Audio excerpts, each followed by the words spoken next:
నా పేరు ఐశ్వర్య. ఇక్కడున్న వాళ్ళందరూ ఏంటంటే ఎంతో దేవుడంటే పూర్తిగా తెలిసి చాలా బాగా బైబిల్ చదువుకొని ఎంతో దేవుణ్ణి స్తుతిస్తూ మీ జీవితంలో ఎన్నో సాక్ష్యాలతో మీరందరూ ఇక్కడ కూర్చున్నారు. నేనైతే ఇదిగో ఇప్పుడు వాళ్ళందరూ కలిసి చాలా చక్కగా పాట పాడారు, కానీ అందులో ఒక్క పాట కూడా నాకు రాదు. అయినప్పటికీ ప్రభు మరి ఎన్నిక లేని వాళ్ళని మన మధ్యలో నించోబెడతారు. నేను ఎన్నిక లేని దాన్ని, ఎందుకంటే నేను ఒక మోయాబురాల్ని. మోయాబీ స్త్రీలు ఎలా ఉంటారో తెలుసు కదా. రూత్ మోయాబీయురాలు. She is not even eligible. తను ఎలిజిబుల్ కూడా కాదు, ఎందుకంటే యేసుప్రభు వంశం ఆమె లోపల నుంచి వచ్చింది కాబట్టి ఆమె ఎలిజిబుల్ అయింది, ఆమె ఎన్నికరాలైంది, ఆమె గణపరచబడింది. ఆ ఒక వంశం, యేసు వంశం ఆమె లోపల నుంచి వచ్చింది కాబట్టి ఆమె ఎన్నికరాలైంది. అలానే నేను కూడా ఒక మోయాబు స్త్రీరాన్నే, ఒక అన్యురాల్ని. యేసయ్య అంటే ఎవరో నాకు తెలీదు, అటువంటి అమ్మాయిని నేను.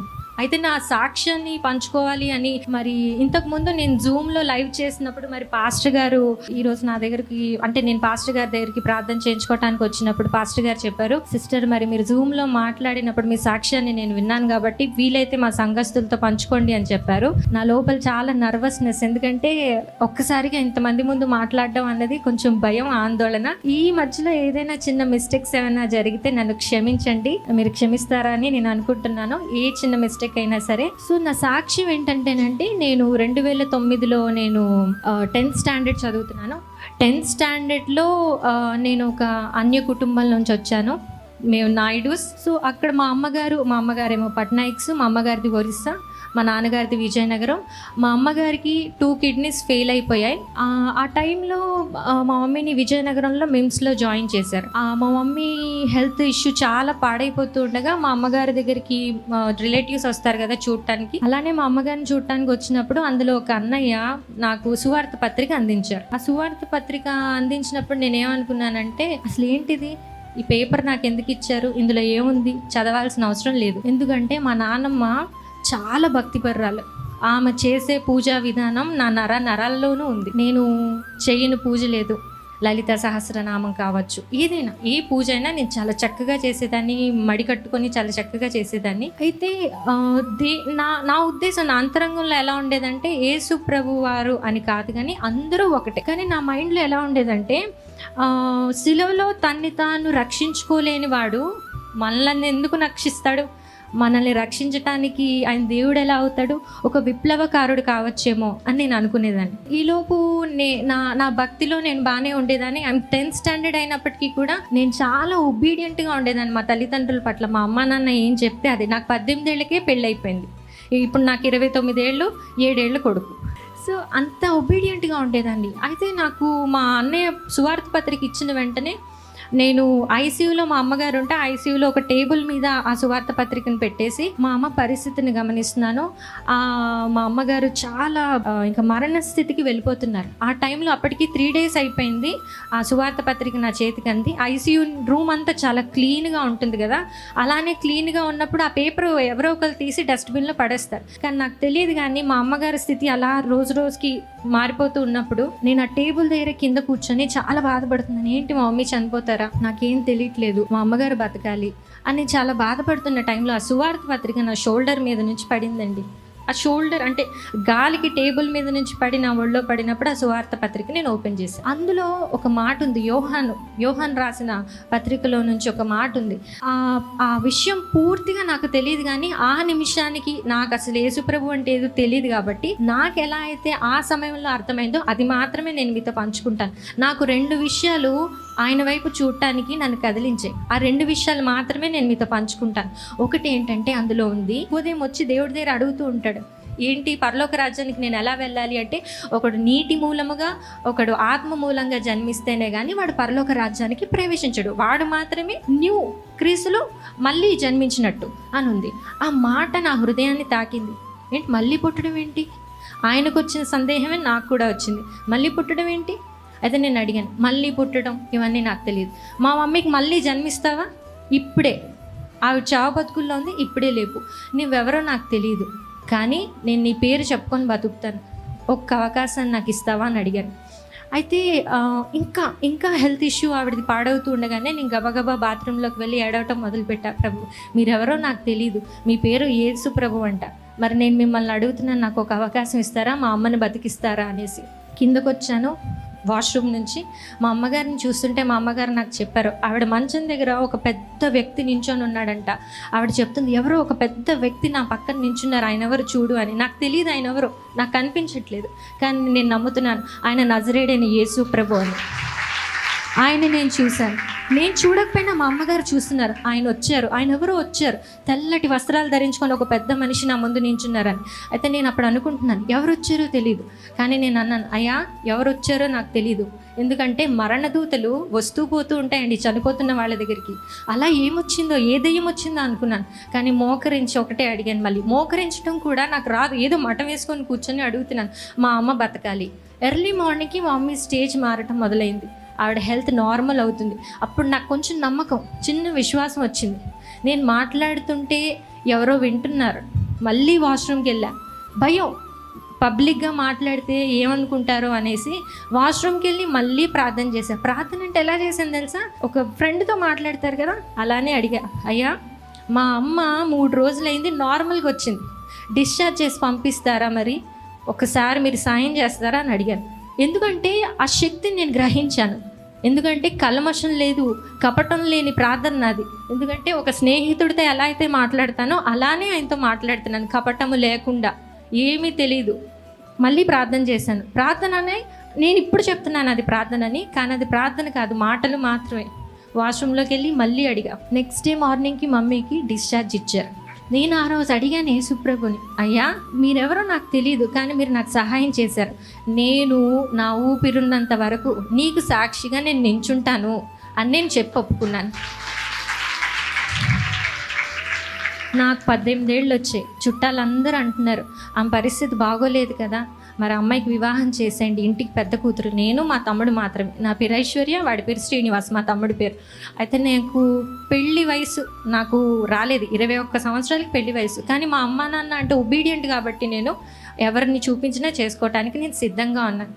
అలానే వివాహం అయింది 2011 సంవత్సరంలో. వివాహం అయిన తర్వాత మా హస్బెండ్కి మైసూర్లో జాబ్ ఆపర్చునిటీ వచ్చింది. తను ఎంఎస్సి బయోకెమిస్ట్రీ చేశారు. He's working in Reddy labs. ఆయన అక్కడ వర్క్ చేస్తున్నారు. ఆయన క్యాంపస్లోనే జాబ్ వచ్చింది. జాబ్ వచ్చిన తర్వాత మళ్ళీ మళ్ళీ ఉద్యోగాలకు వెళ్తారు కాబట్టి ఆయన మైసూర్లో వెళ్ళాలని ప్రయత్నిస్తూ ఉండగా ఆయనకి మెడికల్ టెస్ట్లో ఇష్యూ వచ్చింది. ఈ మధ్యలో నా వివాహం బాప్తీసాలు అంటే వివాహం టైంలో నా మ్యారేజ్ అయితే అన్నవరంలో జరిగింది, కానీ అప్పటికే నేను బాప్తీసం అయితే తీసుకోలేదు. నేను ఈ బాప్తీసం తీసుకోలేదు అన్నది పాయింట్అవుట్గా ఎందుకు చెప్తున్నానో ఇక్కడ విషయం చెప్తాను మీకు. మా హస్బెండ్కి మైసూర్లో జాబ్ వచ్చింది. ఆల్రెడీ టీచర్ థామస్ గారు మొన్న చెప్పారు, మీకు మైసూర్కి కనెక్షన్ ఏంటి అని. ఆ మైసూర్లో జాబ్ వచ్చిన వెంటనే కన్ఫర్మ్ కాలేదు, ఆయనకి మెడికల్లో ప్రాబ్లం ఉంది కాబట్టి మెడికల్లో ప్రాబ్లం ఉంది, ఆయనకి జాబ్ కన్ఫర్మ్ కాదు అని ఆయన నాకు ఫోన్ చేసి చెప్పారు, నాకు ఈ జాబ్ రావట్లేదు అని. అయితే మరి నాకు నమ్మకం ఒకటి ఉంది, ఎందుకంటే మా అమ్మగారిని లేపిన దేవుడు ఒకడు ఉన్నాడు కదా, ఆయనతో మళ్ళీ మాట్లాడదాం. ఈ మధ్యలో చిన్న చిన్న ప్రార్థనలే, పైన ప్రార్థనలు అంటే విశ్వాసము కూడా అధికముగా లేని చిన్ని ప్రార్థన, కానీ కల్మషం లేని ప్రార్థన అది. మళ్ళీ వెళ్ళి ఒక చిన్న బాటిల్తో వాటర్ పట్టుకొని వెళ్ళిపోయి గదిలో కూర్చున్నాను. మళ్ళీ అడిగా, ప్రభువా నాకు చాలా బెంగ వస్తుంది, నాకు వివాహం అంటేనే తెలియదు, కానీ వివాహం చేసి పంపించారు. మరి ఈ సమయంలో నేను అడుగుతున్నాను, నా భర్తకు ఉద్యోగం రాదట, అంత బాగా చదువుకున్నాం మేమిద్దరం, నేను ఇంకా అప్పటికి చదువుకుంటున్నాను, ఇంకా ఫైనల్ ఇయర్ నేను. అప్పుడు నేను అడిగాను ప్రభువా, మరి ఆయనకి జాబ్ రాదంటున్నారు, నాకు గుండెల నిండా వేదన ఉంది, నేను ఎవరితో చెప్పుకోగలను ప్రభువా, నాకు ఎంతో దుఃఖం వస్తుంది ప్రభువా అని నేను మాట్లాడుతున్నాను. 2 రోజులు అయిందండి. అయితే కీర్తనల్లో ఒక మాట ఉంది, నేను ఎక్కలేనంత ఎత్తైన కొండ మీదకి నన్ను ఎక్కించవా అని దావీదు కీర్తనల్లో మాట్లాడుతున్న మాట నన్ను తట్టింది. అప్పుడు నేను ఆ మాట పట్టుకుని అడిగాను, కీర్తనల్లో ఇదిగో దావీదు మాట్లాడుతున్నాడు ప్రభువా, నేను ఎక్కలేనంత ఎత్తైన కొండ మీదకి నన్ను ఎక్కిస్తావా, ఎన్నికలేని నన్ను పెద్దలతో కూర్చోబెడతావా, ఎన్నికలేని నన్ను పెద్దలతో నించోబెడతావా.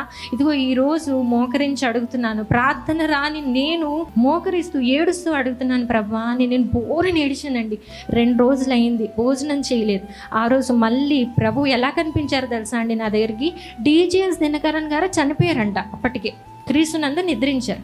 నేను నా రూమ్లో బాప్తీసం నేను తీసుకోలేదు, మంచం మీద నేను అలా పడుకొని ఏడుస్తున్నాను. ప్రార్థన అయింది, రాత్రి అయిపోయింది, మంచం మీద పడుకున్నా, నా పక్కన మా అమ్మగారు పడుకున్నారు. నేను ప్రార్థన చేస్తూ నిద్రపోయినప్పుడు కొంత దూరంలో DGS దినకరన్ గారు నా ముందు వచ్చి నించున్నారు. నేను ఆయన్ని చూస్తున్నాను, నేను నిద్రలో ఉన్నాను, నేను మాట్లాడుతున్నాను. ఆయన అంటున్నారు, ఎందుకు ఏడుస్తున్నావు, అంటే నేను చెప్పా, ఆయనకు జాబ్ రావట్లేదంట, జాబ్ పోయింది, మరి మా పరిస్థితి ఏంటి? నేను అందరికీ చెప్పాను మేము బెంగళూరు వెళ్ళిపోతున్నాం అని. నాకు చాలా దుఃఖం వస్తుంది ప్రభు అని నేను అడుగుతున్నప్పుడు ఆయన అన్నారు, నువ్వు ఏడవకు, రేపొద్దున 10 గంటలకల్లా నీకు ఫోన్ వస్తుంది, ఆయనకి జాబ్ వస్తుందని అని చెప్పారు. నేను ఆ మాట పట్టుకున్నాను. అయితే నేను మాట్లాడుతున్నాను ఆయనతో, ఆయన ఇంకా విషయాలు నాతో మాట్లాడుతున్నారు. నా పడగది మీద నుంచి నేను మాట్లాడుతున్నప్పుడు ఆయన చెప్పారు జాబ్ వస్తుందని. అయితే పక్కన మా అమ్మగారు లెగిచి చూస్తున్నారు నన్ను. ఈ లోపు ఆయన వెళ్ళిపోయారు. నేను లేచిన వెంటనే నువ్వు ఏ భాష మాట్లాడుతున్నావు అని మా అమ్మగారు నన్ను అడిగారండి. భాషలే తెలియని నాకు భాషల్లో మాట్లాడుతున్నాను నేను. దేవదూతగా వచ్చారు ఆయన నా దగ్గరికి. పొద్దున్న తెల్లవారుజామున 10 గంటలైంది. మా హస్బెండ్ కాల్ చేసి చెప్పారు, మైసూర్లో జాబ్ వచ్చింది నాకు అని. నేను నమ్మాను, నా ప్రభు నేను పట్టుకున్న చెయ్యి నన్ను విడవదు. నేను కాదు, ఆయనే నన్ను పట్టుకున్నారు. నేను అది నమ్మాను. ఈరోజు మీ అందరి చేతులు పట్టుకోవడానికి దేవుడు ఇష్టపడుతున్నారు. మీరు ఇవ్వండి. ఎన్నిక లేని నన్ను ఇంత దూరం దేవుడు తీసుకొచ్చాడంటే మరి మీరు ఎన్నిక గలవారు. ఏ శాపము పాపము లేకుండా యేసు రక్తం మీ మీద ప్రోక్షించబడి ఉంది.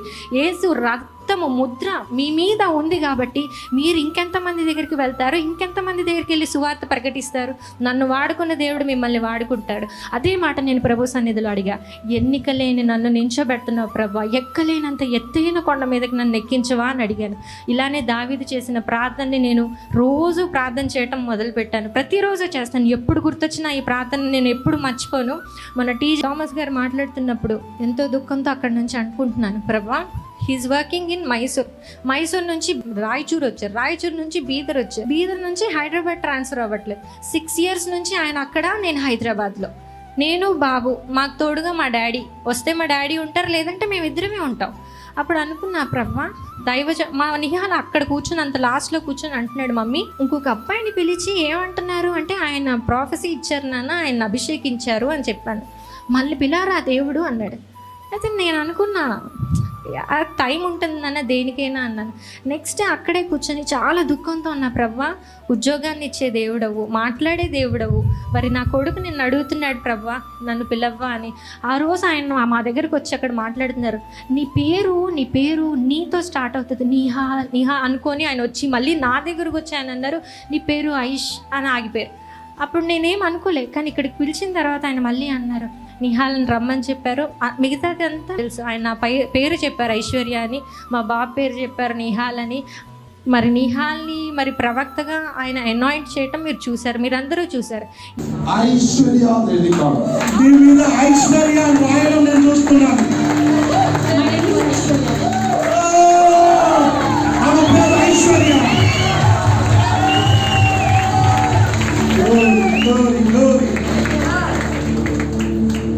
అసాధారణమైనది సంభవించడం, ఒక సూపర్ న్యాచురల్ అసాధారణమైన అభిషేకం ఇంపకి రావాలని, అసాధారణమైనది జరగలాగునా చెప్పాడు.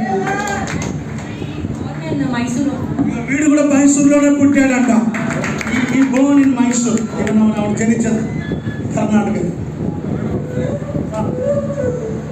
నేను కర్ణాటకం కూడా చేరదు కాదు కనుక మీకు కర్ణాటకకు సంబంధం ఉన్నట్లుగా నేను చూస్తున్నాను దర్శనం. స్వర్గത്തിന്റെ అడ్రస్ ఆగబో కనుక ఈ యొక్క ఇల్లు పరలోకానికి చిరునామాగా మారబోతా ఉన్నది. ఏమైనా పేరుతో నాకు సరిగా పలకడం రావట్లేదు, కానీ మీ పేరు నిహార్ అనేటువంటిది దేవుడు చూపిస్తున్నాడు. మీ పేరు నిహార్.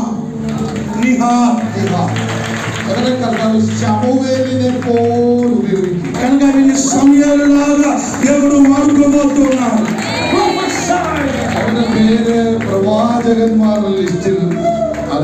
కనుక ఇతని యొక్క పేరు ప్రవక్తల పట్టికలో కనిపిస్తుంది.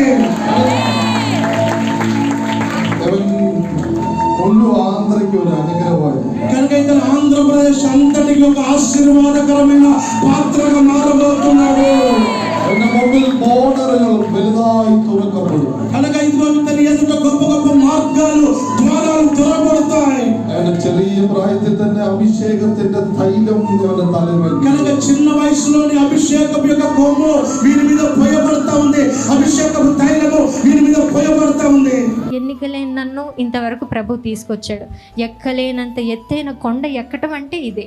దావీదు ఎక్కడో బెత్లెహేములో గొర్రెలు కాచుకుంటున్నాడండి. ఆయన ఉద్యోగం ఏంటో తెలుసా? గొర్రెలు కాచుకోవటం మాత్రమే. కానీ దావీదు అడిగింది ఎంత పెద్ద కోరిక, ఎక్కలేనంత ఎత్తైన కొండంట. అంటే కొండ ఎక్కలేదా దావీదు? కొండ ఎక్కాడు. అక్కడ ఎన్నో కొండలు ఉన్నాయి. బెత్లెహేం అనే గ్రామంలో ఎన్నో కొండలు ఉన్నాయి. కానీ దావీదు అడుగుతున్నాడు, ఎక్కలేనంత ఎత్తైన కొండ నన్ను ఎక్కించవా అని. అయితే అక్కడ ఉన్న వాళ్ళు అంటున్నారంట, అరే పిచ్చోడా, ఏంటి ఏ కొండ ఎక్కుతావు? ఎన్నో కొండలు నువ్వు ఎక్కావు, ఎన్నో కొండలు ఎక్కావు కదా అంటే, ఎక్కాను, సింహాలను చంపాను, ఎలుగుబంట్లను చంపాను, మరి ఇంకే కొండ ఎక్కుతావు? అందరి జీవితాల్లో చిన్న చిన్న కొండలు ఉంటాయండి. అందరూ ఎక్కుతారు. 10th పాస్ అవటం, ఉద్యోగం రావటం, గర్భం ధరించటం, వివాహం కావటం, చిన్న చిన్న కొండలు మాత్రమే. ఎక్కలేనంత ఎత్తైన కొండ ఏదో తెలుసా? దావీదు దేవుడితో మాట్లాడిన కొండ ఏదంటే, ఆయన అంటున్నారు దావీదుతో, ప్రభువా ఇక్కడ నుంచి బెత్లెహేము నుంచి 5 మైళ్ళ దూరంలో 7 కొండలు ఉన్నాయి. ఆ 7 కొండల్లో ఒక కొండ ఎక్కాలి నేను అన్నారు. అదేంటి అంత దూరం వెళ్ళామని దేవుడు మాట్లాడుతున్నప్పుడు అంటున్నాడు దావీదు మళ్ళీను, ప్రభువా ఆ 7 కొండల మీద యెరూషలేము పట్టణాన్ని కట్టారు కదా, ఆ యెరూషలేము పట్టణం ఎక్కాలనుకుంటున్నాను ప్రభువా, ఎక్కడో గొర్రెలు కాచుకుంటున్నాను, నన్ను ఎక్కించవా అన్నాడు. అయితే దేవుడు అన్నాడు, సరే ఎక్కిస్తాను అని. తన ఆలోచన ఏంటంటేనండి, ఎక్కలేనంత ఎత్తైన కొండ అని ఎందుకు అన్నాడు అంటే, తన మనసులో ఉన్న గొప్ప ఆశ ఏంటంటే, ఆ కొండనంట శత్రువులు ఆక్రమించుకున్నారంట. ఆ శత్రువులందరూ ఆక్రమించుకున్నప్పుడు తను అంటున్నాడు దేవుడితో, ప్రభువా ఎక్కలేనంత ఎత్తైన కొండ నేను ఎందుకు ఎక్కుతాను అన్నానంటే, ఈ శత్రువులందరూ ఈ కొండను ఆక్రమించుకున్నారు. నేను వాక్యం తీస్తాను. ఓకే, ఎక్కలేనంత ఎత్తైన కొండ నన్ను నేను ఎందుకు ఎక్కించమని అడుగుతున్నానంటే, ప్రభువా ఓ పక్క చూస్తే హెర్మోన్ పర్వతం ఉంది, ఇటుపక్క దక్షిణాన చూస్తే హెబ్రోను కొండ ఉంది. అదంతా మాకు ఇచ్చేసావు కదా ప్రభువా, నువ్వు మా పితరులందరికీ ఇచ్చేసావు, నువ్వు ఆ కొండ అంతా ఇచ్చేసావు, మా పితరులందరికీ వాగ్దాన దేశంలోకి ప్రవేశిస్తానని చెప్పావు. అయితే ఆ కొండ పైన ఏం జరిగిందంట తెలుసా? ఎబూసీలు ఆ కొండ కింద ఈ యెహోషువపాతుతో యుద్ధం చేసినప్పుడంట వాళ్ళందరినీ చంపేశారంట. ఎబూసీలు అనే శత్రువులందరినీ చంపేశాడంట. కానీ ఈ కొండ కింద మాత్రం కొంతమంది ఉండిపోయారంట. ఈ ఎబూసీలు అనే శత్రువులు కొండ కింద ఉండిపోయారంట. ఉండిపోయేసరికి మనోడికి ఈ విషయం తెలిసింది, చిన్న పాపము కూడా మన హృదయంలో ఉండకూడదు, ఉంటే కొండ ఎక్కలేం మనం. అలానే ఈ అబ్బాయి కూడా దావీదు కూడా అడుగుతున్నారు, ఇదిగో ఈ ఎబూసీలు ఈ కొండంతా ఆక్రమించేశారు, మొత్తం దేశం అంతా మాకు ఇచ్చావు, కానీ గుండెకాయ లాంటి యెరూషలేము శత్రువుల చేతిలో ఉంది ప్రభువా, మరి నీవు అవకాశం ఇస్తే ఈ కొండ ఎక్కి ఈ ఎబూసీలందరినీ తరిమేసి అక్కడ నేను నీకోసం మందిరాన్ని కడతాను ప్రభువా అని అడిగాడు. అలాంటి ప్రార్థనే నేను చేశా. ఇదిగో ఈ ఎబూసీయులు అనే ఒక పాపము నా హృదయంలో మండుతూ ఉంది. అనేకమైన మరి అన్ని ఆచారాలు అన్నీ నా హృదయంలో ఉన్నాయి కదా. ఇది లైవ్ జరుగుతుంది కాబట్టి నేను పైన మాత్రమే చెప్తున్నాను. అన్ని ఆచారాలన్నీ నా హృదయంలో ఉన్నాయి. నేను అడుగుతున్నాను దేవుణ్ణి, ఈ ఎబూసీయులనే అన్ని ఆచారాలు, ఎబూసీయులనే శత్రువులు నా హృదయంలో నుంచి మీరు తీసివేసే సహాయం మీరు చేస్తే నేను ఎక్కలేనంత ఎత్తైన కొండ మీదకి నేను ఎక్కుతాను ప్రభువా, అప్పుడు నీ పరిచర్యలోకి నేను అడుగు పెట్టగలుగుతాను. మధ్యలో ఆపేసానని చెప్పారు కదా టీజో థామస్ గారు, అది పరిచర్యే.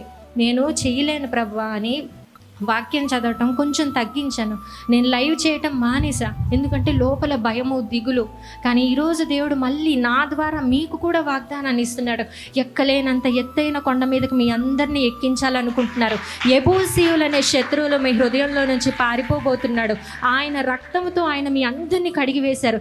ఎబూసీయులు ఈరోజు ఉండరు. 7 కొండల మీద కట్టిన యెరూషలేము మందిరంలోకి మీరందరూ ప్రవేశిస్తున్నారు. ఎందుకంటే క్రీస్తు రక్తము మీ అందరి మీదకి దిగి వచ్చింది కాబట్టి. అలానే మనందరం కూడా మరి ఈ చిన్నపాటి ఈ సాక్ష్యాన్ని నేను పైన మాత్రమే చెప్పానండి, ఎందుకంటే లైవ్ జరుగుతుంది కాబట్టి. ఎప్పుడైనా దేవుడు మళ్ళీ మిమ్మల్ని కలుసుకునే అవకాశం ఇస్తే ఖచ్చితంగా నేను పూర్తిగా నా సాక్ష్యాన్ని నేను షేర్ చేసుకుంటాను, లైవ్లో కాకుండా. మరి ఈ చిన్నపాటి సాక్ష్యాన్ని మీ అందరి మధ్యలో మరి దేవుడు ఇచ్చాడు. ఎందుకంటే ఎక్కలేనంత ఎత్తైన కొండ ఎక్కించాలని ఇక్కడున్న యవ్వనస్తుల చేత మాట్లాడుతున్నాడు, వృద్ధుల చేత మాట్లాడుతున్నారు.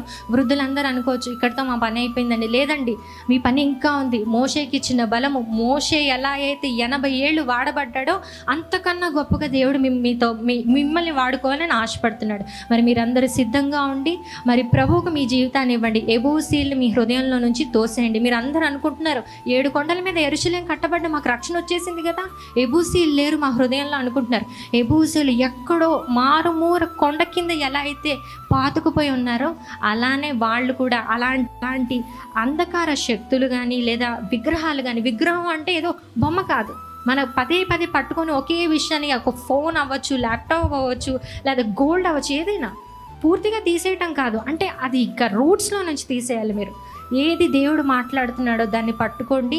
ఎబూసీలు మీ హృదయంలో నుంచి పారదోలి ఆ యెరూషలేం అనే మీ హృదయంలో ప్రభు మందిరాన్ని కట్టమని ప్రభు ఈరోజు కోరుకుంటున్నాడు.